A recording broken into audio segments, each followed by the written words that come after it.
Hello dears, ഇന്ന് നമുക്ക് വൈകുന്നേരം ചൂട് ചായക്കൊപ്പം കഴിക്കാവുന്ന പക്കാവട ഉണ്ടാക്കിയെടുക്കുന്ന ഒരു റെസിപ്പി കേട്ടാലോ.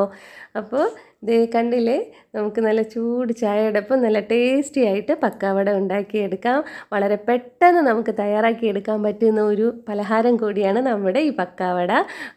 നമുക്ക് പക്കാവട ഉണ്ടാക്കിയെടുക്കാം. അപ്പോൾ അതിനായിട്ട് ഞാനിവിടെ കടലമാവാണ് എടുത്തിരിക്കുന്നത്. 2 കപ്പ് കടലമാവ് എടുത്തിട്ടുണ്ട്.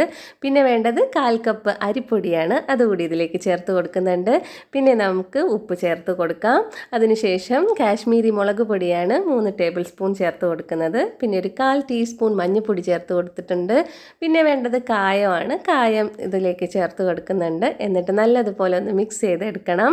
പിന്നെ നമുക്ക് വേണ്ടത് പെരുംജീരകം പൊടിച്ചതാണ്, അതുകൂടി ഞാൻ ഇതിലേക്ക് ചേർക്കുന്നുണ്ട്. അതുകൂടി ഇട്ട് നന്നായിട്ട് മിക്സ് ചെയ്ത് കൊടുത്തിട്ട് പിന്നെ ഒരു 5-6 അല്ലി വെളുത്തുള്ളി ചതച്ചത് നമ്മൾ വെള്ളത്തിലിട്ട് വെച്ചിരിക്കണം. അത് ഇതുപോലെ അരിച്ച് ഇതിലേക്ക് ഒഴിച്ച് കൊടുക്കാം. എന്നിട്ട് നന്നായിട്ട് മിക്സ് ചെയ്ത് നമുക്ക് എടുക്കാം.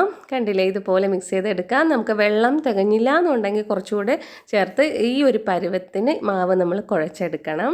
ഇനി നമുക്ക് ചട്ടി വെച്ച് കൊടുക്കാം. അതിലേക്ക് നമ്മുടെ പക്കാവട റെഡിയാക്കി എടുക്കാനുള്ള ഓയിൽ ഒഴിച്ച് കൊടുക്കാം.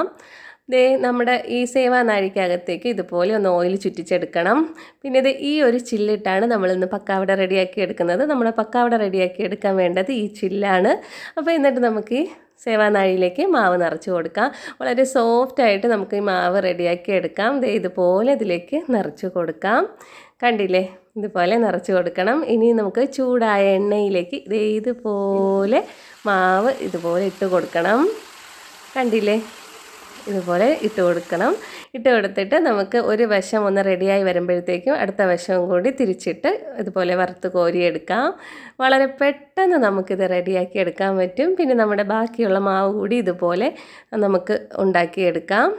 കണ്ടില്ലേ, എത്ര ഭംഗിയായിട്ട് നമുക്കിത് റെഡിയാക്കി എടുക്കാൻ പറ്റുമെന്ന്.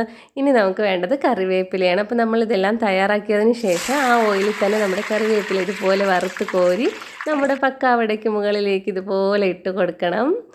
കണ്ടില്ലേ, നല്ല ടേസ്റ്റിയായ പക്കാവട റെഡി ആയിട്ടുണ്ട്.